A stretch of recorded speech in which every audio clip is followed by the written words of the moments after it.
وحولك أحمدك اللهم يا مجيب كل سائل، والصلاة والسلام على من هو أفضل البصائر وعلى آله وأصحابه ذوي الفضائل. أما بعد فأعوذ بالله من الشيطان الرجيم. بسم الله الرحمن الرحيم. والضحى والليل إذا سجى صدق الله العظيم. مولاي صل وسلم دائما أبدا على حبيبك خير الخلق كلهم. هو الحبيب الذي ترجى شفاعته لكل حول من الأهوال مقتهم. منزه عن شريك في محاسنه فجوهر الحسن فيه غير منقسم. خشک شاخوں کو وہ تازہ گلاب دیتے ہیں، عہد پیری کو وہ پھر سے شباب دیتے ہیں. پڑھ لے درود غفلت نہ کر خدا کی قسم، تیرے سلام کا وہ اب بھی جواب دیتے ہیں.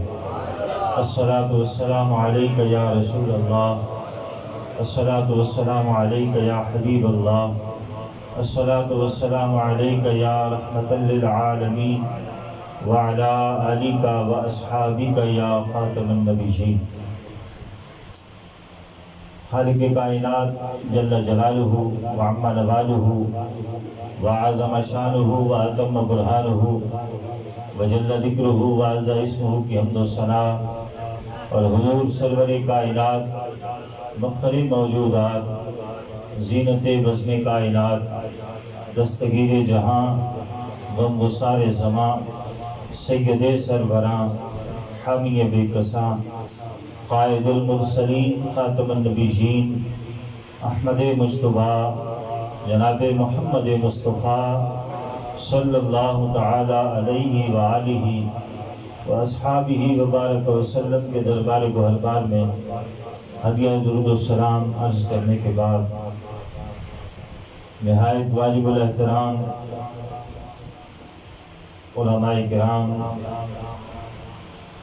شناخواں اکرام، مہمانان گرامی، حاضرین محفل، السلام علیکم ورحمۃ اللہ وبرکاتہ. میرے نہایت ہی معزز و محترم برادر مکرم وقاص اسامہ بھائی کی دادی جان کے اصحاب ثواب کیجیے. آج کی یہ عظیم و شان محفل 40واں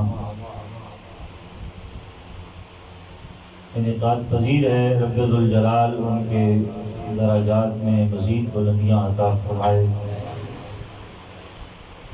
آج کی اس عظیم و شان محفل 40واں کو محفل ذکر رسول صلی اللہ علیہ وسلم کے عنوان سے انعقاد پذیر کیا گیا. اسی مناسبت سے میں نے چاہا کہ جب ذکر رسول کی بات کرنی ہے تو پھر کیوں نہ حسن رسول کی بات کی جائے. اس سے قبل کہ میں اپنے عنوان کے حوالے سے چند باتیں اختصار کے ساتھ عرض کروں. ایک بات جس کو اپنا فرض منصبی سمجھتے ہوئے بغیر کسی کی دل آزاری کی نیت سے کہنا چاہتا ہوں. اہل بیت اطہار ہمارے ایمان کا حصہ نہیں، ہمارا ایمان ہے، اور صرف ایمان نہیں بلکہ ایمان کی جان ہے۔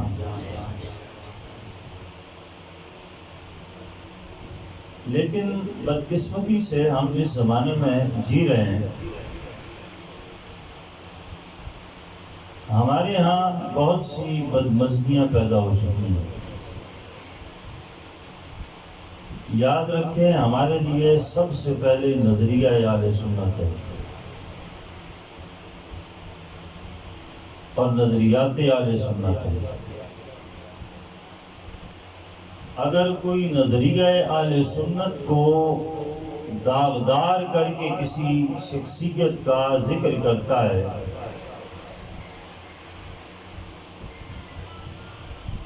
تو ہمارے لیے وہ ذکر قابل قبول نہیں ہے۔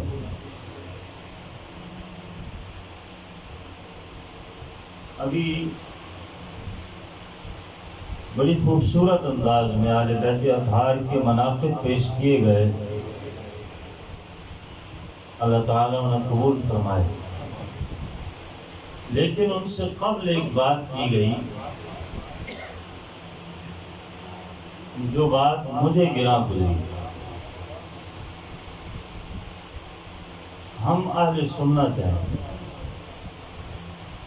اور اگر اہل سنت کی تقریب میں، اہل سنت کی محفل میں بیٹھ کر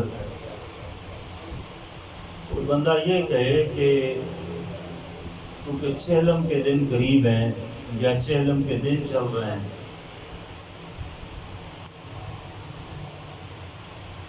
تو بحیثیت ایک فرض منصبی میں یہ حق رکھتا ہوں کہ پوچھوں کس کا چہلم ہے۔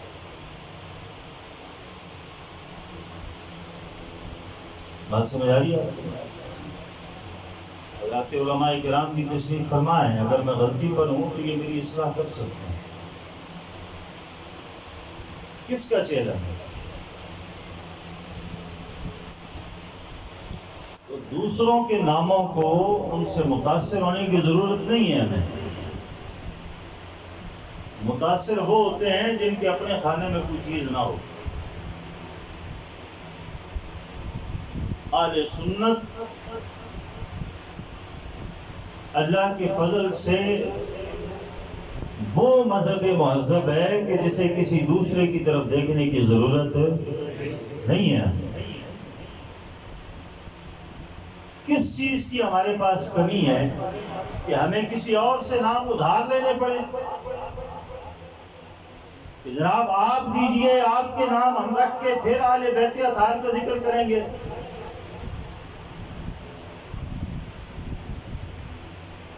تو اہل بیت اطہار کا ذکر کیجئے صبح سے شام تک، لیکن نظریہ اپنا رکھیں، نام اپنے رکھیں، عنوان اپنے رکھیں۔ آپ کے پاس اہل سنت میں کوئی عنوان نہیں رہا، اب آپ کو بتانا پڑے گا کہ 40واں آ رہا ہے۔ بھئی کس کا 40واں ہے؟ آپ نے کسی عقیدے میں پڑھا ہے کہ 40واں بھی کوئی شے ہوتی ہے؟ یعنی اہل بیت اطہار کا جو ایک 40واں رکھا گیا، اس کو نام دیا گیا کہ جی اب 40واں بھی ہے۔ میں نے تو عقیدے کی کسی کتاب میں نہیں پڑھا۔ حضرات علماء کرام بیٹھے ہیں، اہل سنت کے اکابر ہیں، بزرگ ہیں، اور یہ اس بات کی تائید فرمائیں گے کہ ہمارے ہاں کوئی اس 40ویں کا تصور ہے؟ کیوں حضور؟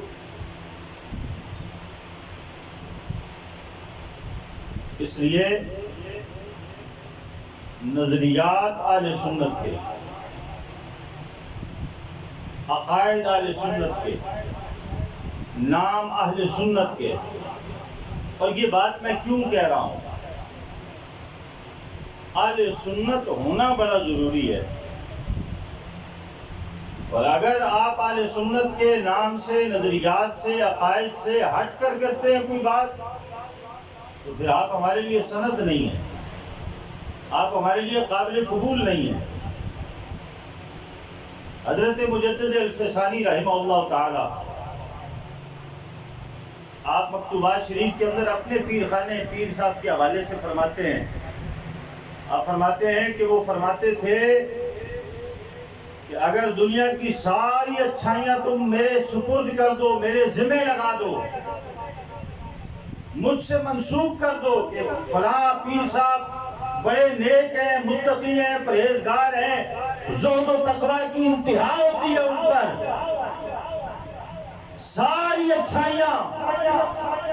ساری اچھائیوں کو مجھ سے نسبت دے کر اگر تم مجھے اہل سنت نہیں کہتے تو پھر میرے لیے خرابی ہی خرابی ہے، اور اگر تم دنیا کی ساری برائیاں مجھ سے منسوب کر دو، بڑا برا ہے، سب کچھ کہہ دو، لیکن آخر میں یہ کہو کہ ہے پکا سنی، کیا ہے بولیے، ہے پکا؟ آپ کو کوئی شک ہے اس نام پر؟ ہے پکا سنی؟ تو فرماتے ہیں پھر میرے لیے خیر ہی خیر ہے، پھر میرے لیے بھلائی ہی بھلائی ہے۔ اس لیے اہل سنت ہونا بہت ضروری ہے، اور اہل بیت اطہار صحابہ کرام رضوان اللہ تعالی علیہ مجمعین، ان کا ذکر پاک ہمارے لیے باعث برکت ہے، باعث رحمت ہے، باعث عظمت ہے، باعث سعادت ہے، اور ہمارے ایمان کو جلا ملتی ہے، ہمارے ایمان کو تقویت ملتی ہے، ہمارے ایمان کو چاندنی اور چاشنی ملتی ہے ان کے ذکر خیر سے۔ میں اپنے موضوع کی طرف آتا ہوں۔ رب ذوالجلال نے ہمارے آقا جناب محمد الرسول اللہ صلی اللہ تعالی علیہ وسلم کو ہر حسن کی معراج عطا فرمائی، ہر حسن کی، وہ حسن ہی نہیں جو ذات مصطفیٰ میں جلوہ گر نہ ہو، اور ہر حسن کی عظمت اور بلندی اور رفعت وہ ذات مصطفیٰ صلی اللہ تعالی علیہ وسلم۔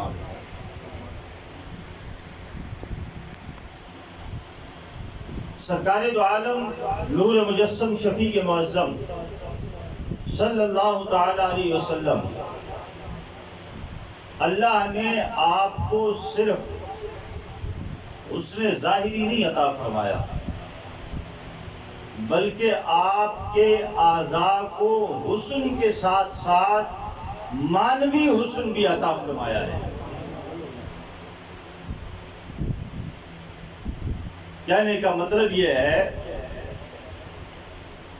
کہ آج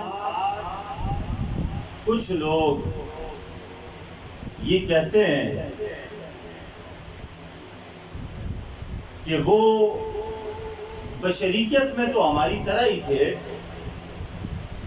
یعنی ظاہری صورت میں، ظاہری خد و خال میں، ظاہری جسامت میں وہ تو ہماری طرح ہی تھے، اور پھر اس پر قرآن کی سند لانا چاہتے ہیں تو کہتے ہیں دیکھو نبی علیہ السلام نے کہا تھا قُلْ إِنَّمَا أَنَا بَشَرٌ مِثْلُكُمْ، اے حبیب آپ ان سے کہیں کہ میں تمہاری طرح کا بشر ہی تو ہوں،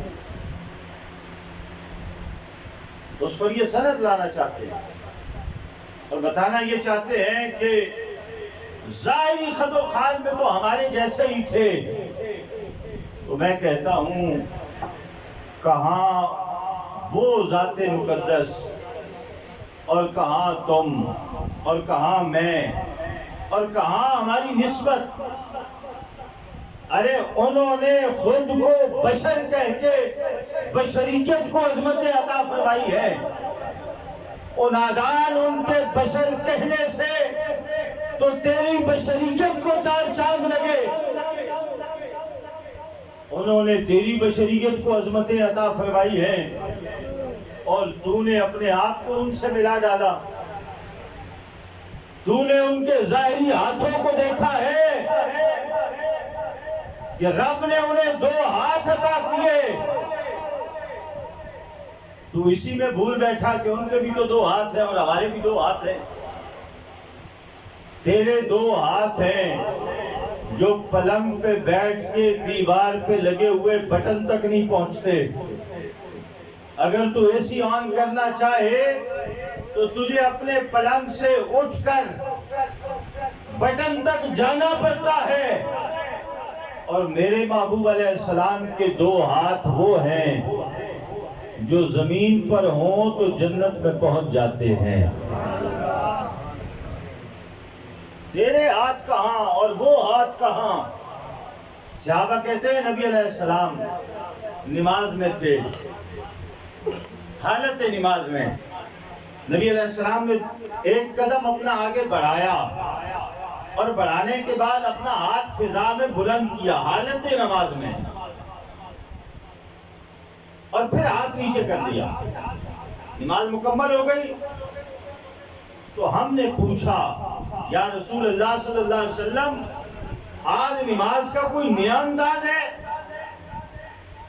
پہلے تو کبھی ایسے نماز نہیں پڑھائی، آج نماز میں یہ نیا طریقہ کیوں؟ تو میرے آقا علیہ السلام نے ارشاد فرمایا غلاموں، جب میں نماز کی حالت میں تھا تو رب نے جنت کو میرے سامنے پیش کر دیا. اچھا اب یہ جنت ہے کدھر؟ یہ جنت 7 آسمانوں سے اوپر ہے، 7 آسمانوں سے اوپر. اور یہ جو زمین سے آسمان تک کا سفر ہے نا، زمین سے پہلے آسمان تک یہ 500 سال کی مسافت ہے. کتنے 100 سال کی؟ 500 سال کی مسافت ہے زمین سے پہلے آسمان تک.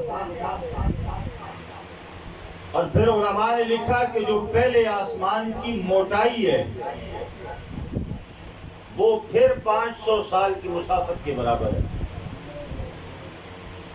پھر پہلے آسمان سے دوسرے آسمان تک کا سفر 500 سال کی مسافت کے برابر ہے. آپ لگائیے ذرا کیلکولیٹ کیجئے، 7 آسمان ہیں، کتنے 100 سال کا سفر بنتا ہے؟ آنکھ تیری بھی ہے اور آنکھ میری بھی ہے.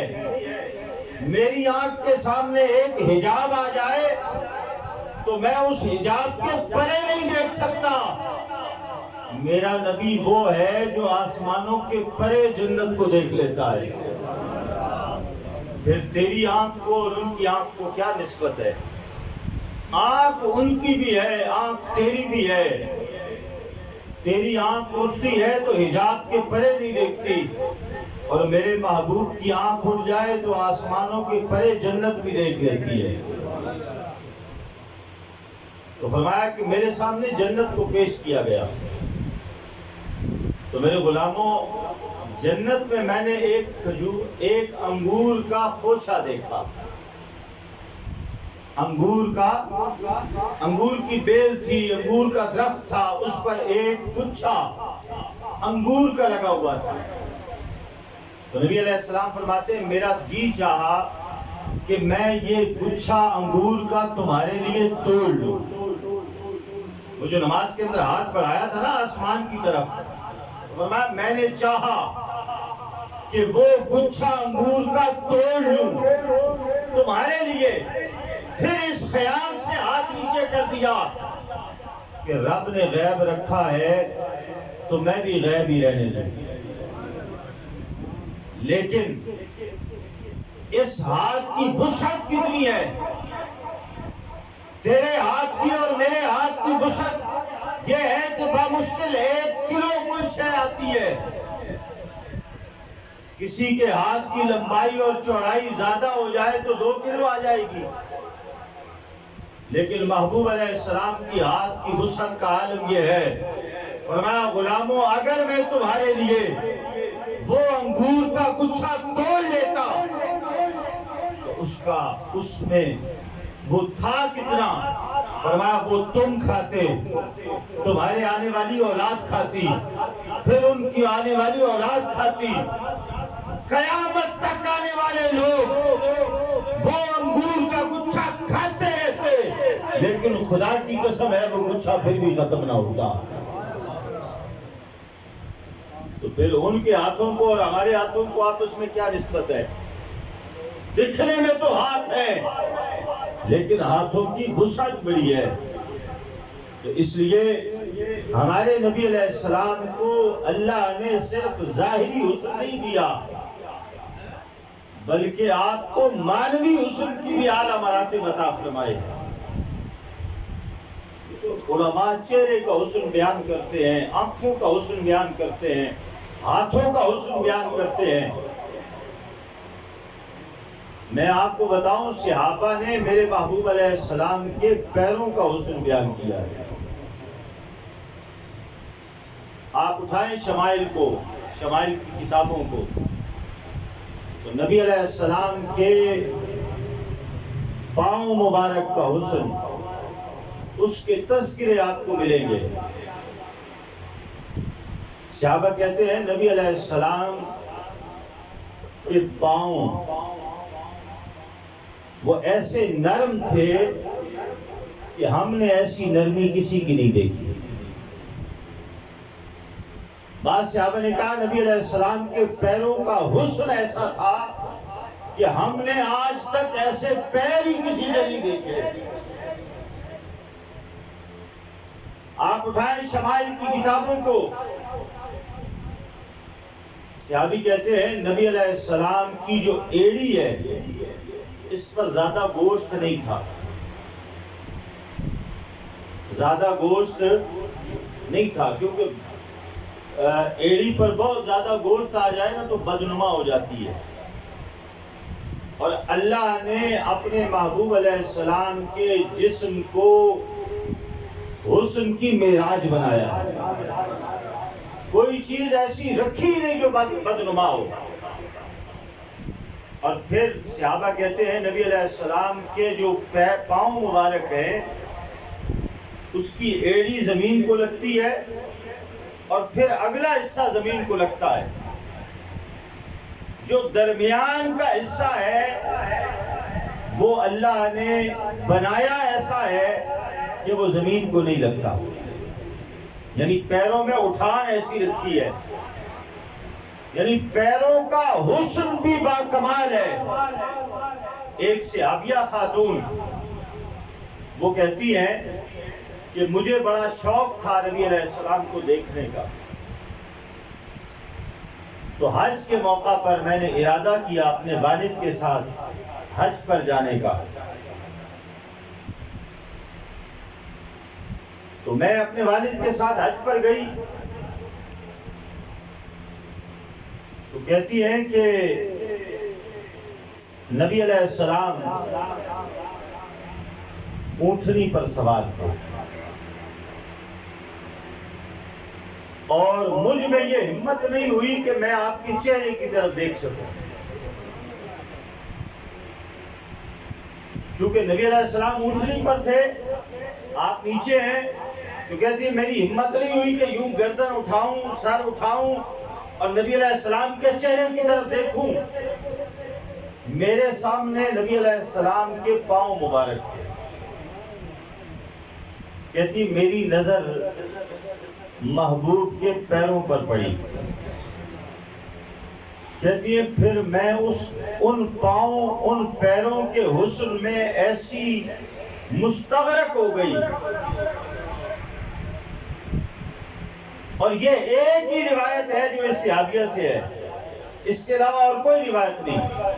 وہ کہتی ہے میں نے ساری زندگی نبی علیہ السلام کے پاؤں مبارک کی ایک انگلی کے حسن میں ہی گزار دی ہے، اس حسن سے باہر ہی نہیں آتا۔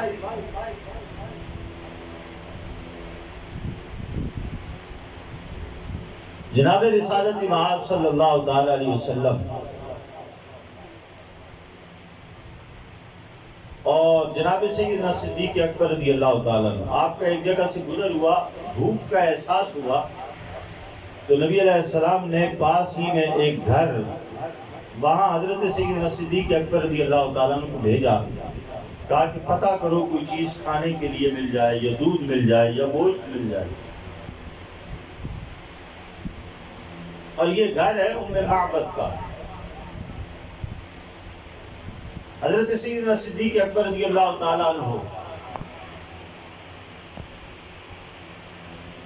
آپ تشریف لے گئے، وہاں ایک خاتون ہے، بڑھیا خاتون، ان سے پوچھا کہ کوئی کھانے کے لیے کوئی چیز ہے؟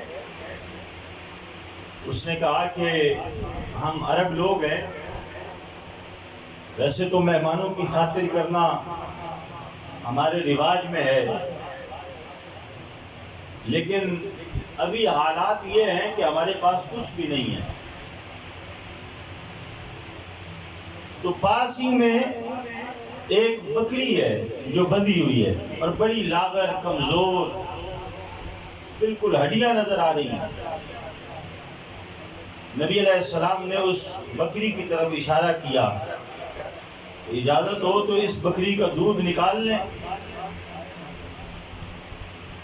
تو ام معبد کہنے لگی کہ یہ بکری تو چلنے کے قابل بھی نہیں ہے، اسی لیے تو گھر پر ہے، ورنہ تو بکریوں کے ریوڑ میں چلی جاتی، اس بکری کے پاس تو کچھ بھی نہیں۔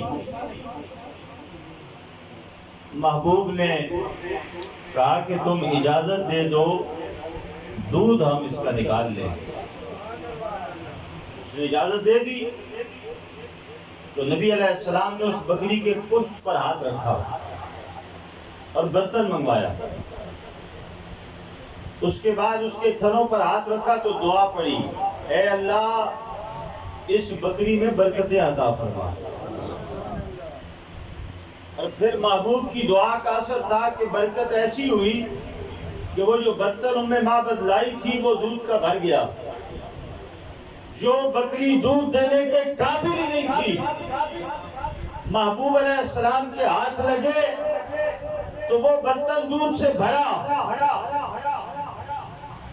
اور نبی علیہ السلام نے فرمایا اور کوئی برتن ہے تو وہ بھی لے آؤ۔ وہ بھرا، پھر فرمایا اور کوئی برتن ہے تو وہ بھی لے آؤ۔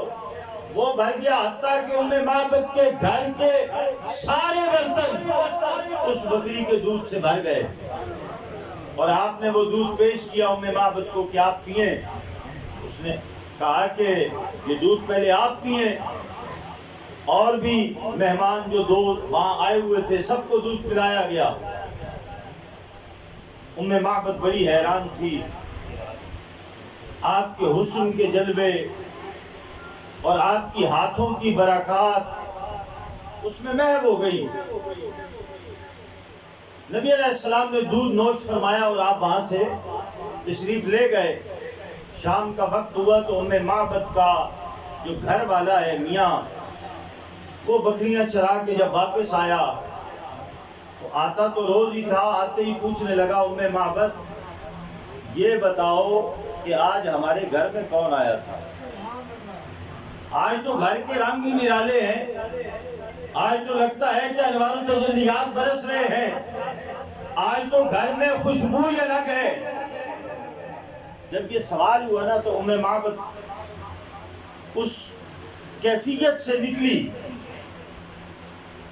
اور اپنے طور پر پریشان ہوئی کہ وہ جو آنے والا آیا تھا میں نے تو اس کا نام بھی نہیں پوچھا کہ وہ ہے کون، لیکن اب شور یہ کہہ رہا ہے کہ کون آیا تھا۔ تو اب تخیلات میں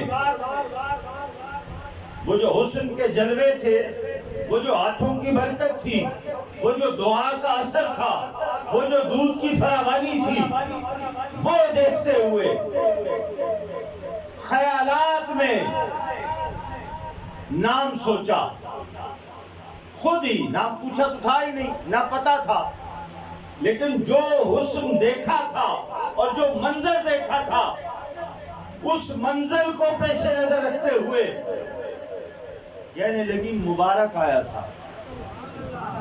کون آیا تھا؟ کہہ لیں ایک بار آپ بھی، کون آیا تھا؟ مبارک آیا تھا۔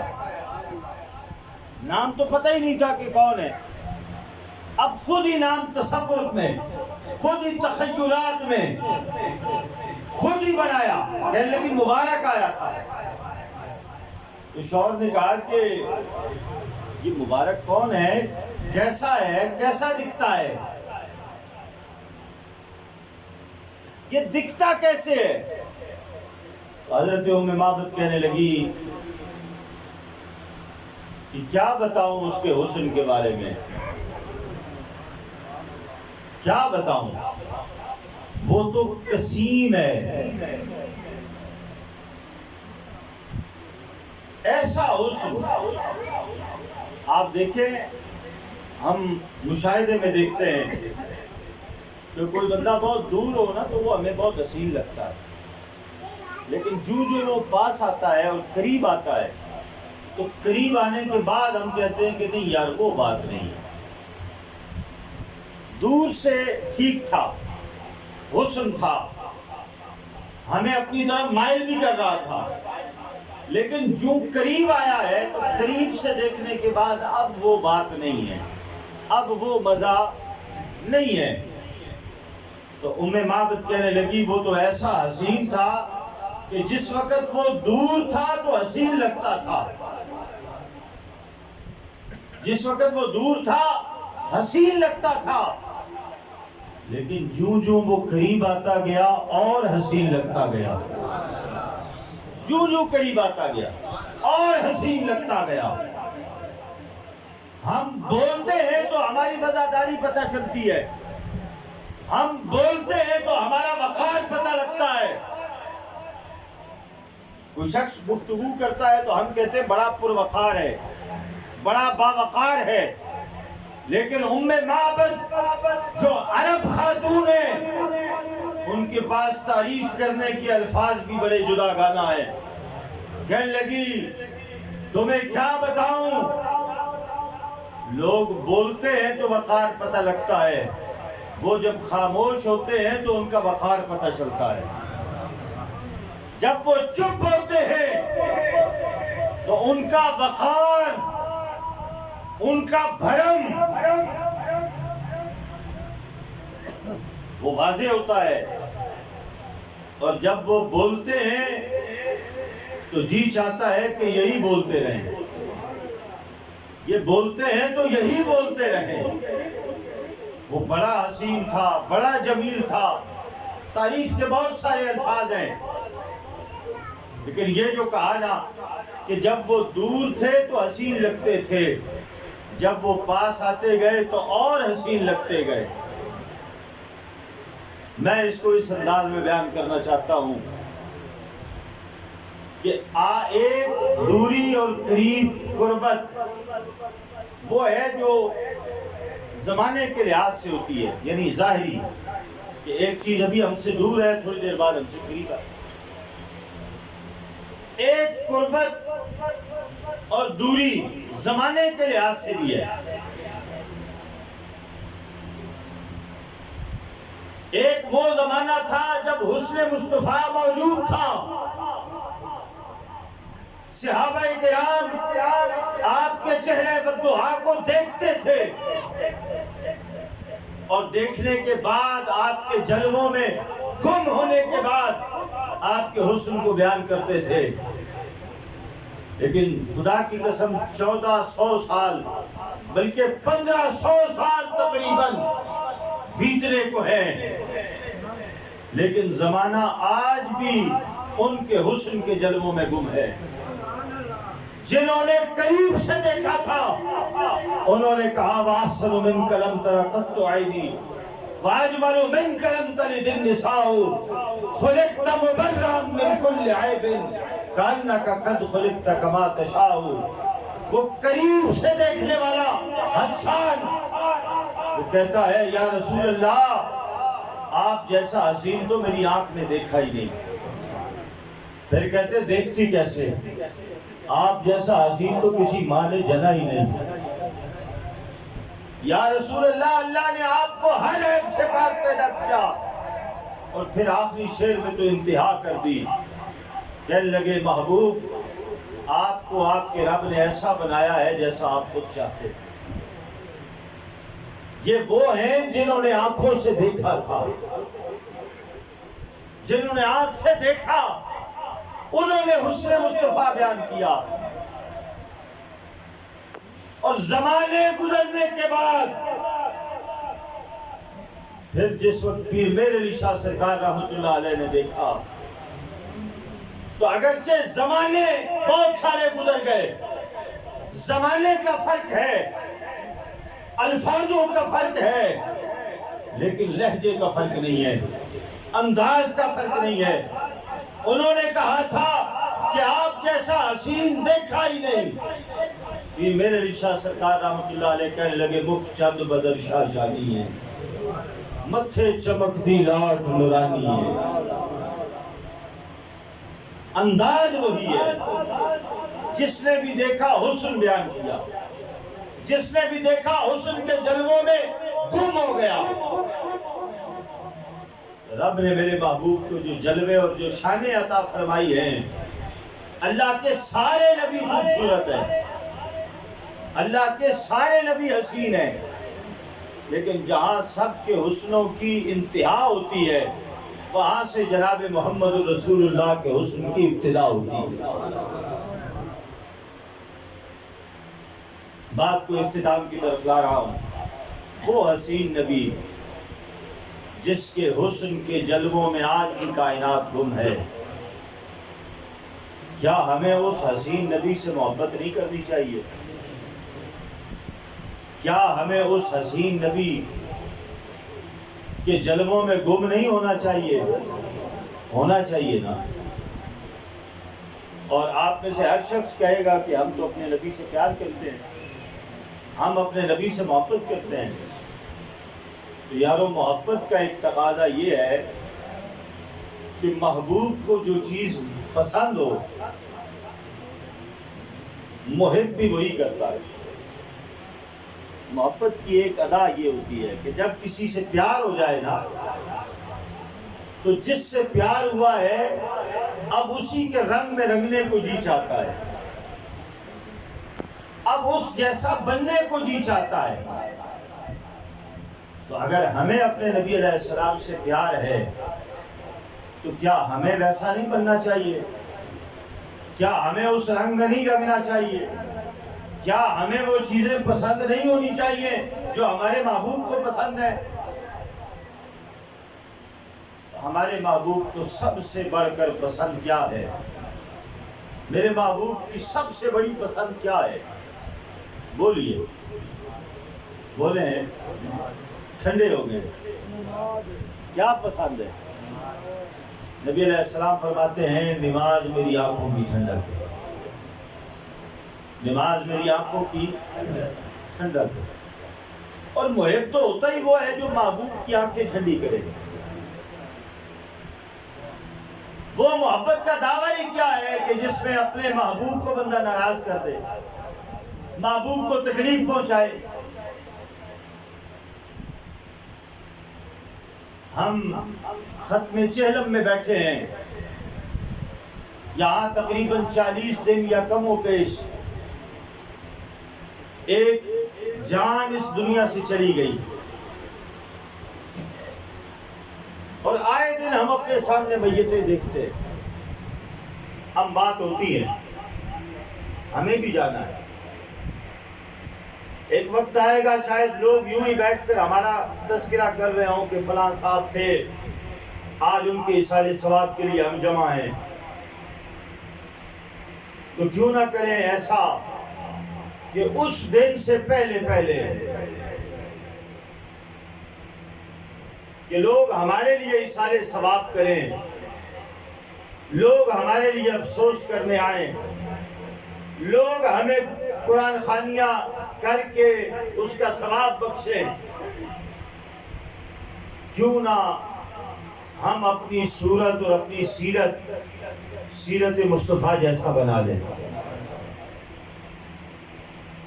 اس سے پہلے کہ ہماری میت کو سامنے رکھ کر نماز پڑھی جائے، کیوں نہ اس سے پہلے ہم خود نمازی بن جائیں۔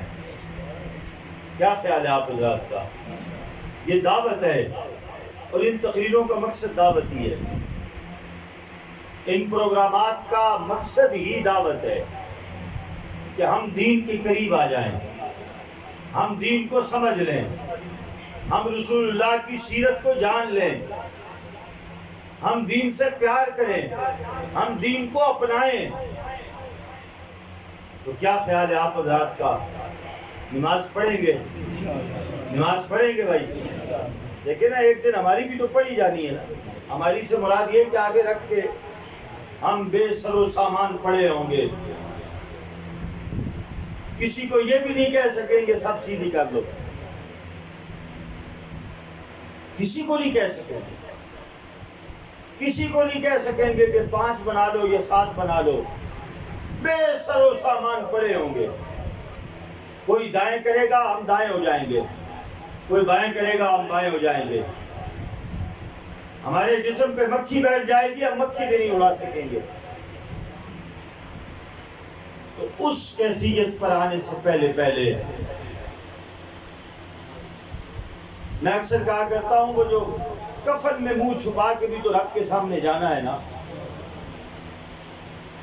وہ جو منہ چھپائے جاؤ گے تو اس سے پہلے کھلے منہ رب کے سامنے آ جاؤ۔ وہ جو کفن میں منہ چھپا کے بکر مار کے جو جانا ہے، تو آج کھلے منہ رب کے سامنے آ جاؤ۔ آج وہ تمہیں بخشنے کے لیے تیار ہے، آج وہ تمہیں معاف کرنے کے لیے تیار ہے، آج تمہارے لیے توبہ کا دروازہ کھلا ہے، کل یہ دروازہ بند ہو جائے گا۔ اس سے پہلے اس در پر آئیں، توبہ و استغفار کریں، اور محبوب کی اداؤں میں گم ہو کر رب کو منائیں۔ وہ ماننے کے لیے تیار ہے، ہم منانے والے نہیں ہیں۔ وہ ہماری توبہ کا منتظر ہے، یہاں ہمارے منہ سے توبہ نکلتی ہے۔ وہ رب اتنا کریم ہے کہ وہ معاف کرنے کے لیے تیار ہے۔ اس کی حضور توبہ و استغفار کریں اور اپنے محبوب سے پیار کریں۔ خدا کی قسم، کائنات میں میرے محبوب سے بڑھ کر کوئی حسین نہیں ہے۔ تو جب ان سے بڑھ کر کوئی حسین نہیں، تو پھر کسی اور حسن کی بات کیوں کریں؟ پھر کسی اور محبوب کی بات کیوں کریں؟ پھر ہم تو محبوب مصطفیٰ کی بات کریں، ہم تو حسن مصطفیٰ کی بات کریں، حسن جانے جانا کی بات کریں۔ اللہ کریم ہماری حاضری قبول فرمائے۔ وآخر دعوانا الحمدللہ رب العالمین۔